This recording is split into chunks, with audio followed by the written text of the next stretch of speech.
Dieu nous parle. Chaque jour, Charles et Carole vous présentent la leçon de l'école du sabbat.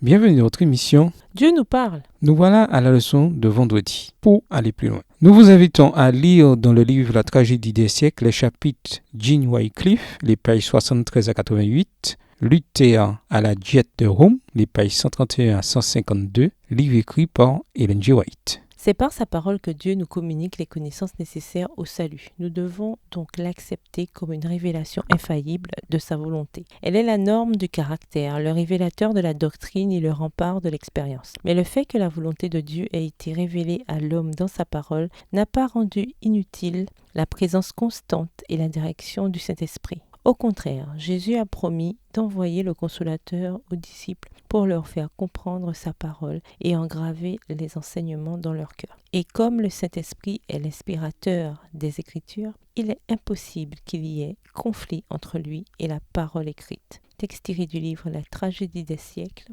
introduction aux pages 10 à 11, écrit par Ellen G. White. À méditer, quel que soit le nombre de traductions qui existent dans votre langue. Que pouvez-vous faire pour tirer le meilleur parti de ce que vous avez? Comment apprendre à chérir la Bible en tant que parole de Dieu et à chercher par la foi à obéir à ce qu'elle enseigne? Réfléchissez à la différence entre ce qu'enseigne la parole de Dieu sur l'origine de l'homme, nous avons été créés par Dieu au 6e jour de la création, et ce que l'humanité elle-même, sous le nom de science, enseigne, c'est-à-dire que nous avons évolué sur des milliards d'années. Que nous indique ce contraste saisissant entre les deux sur l'importance de s'en tenir à ce que la Bible enseigne et sur la distance à laquelle l'humanité peut se retrouver quand elle dévie de la parole de Dieu et de ses enseignements, pourtant limpides.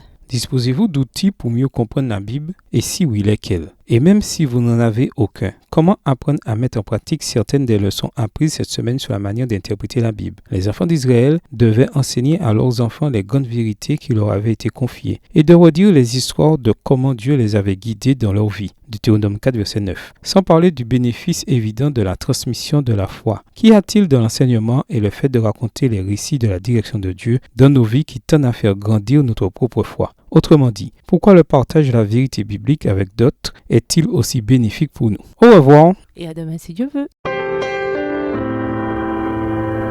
Dieu nous parle.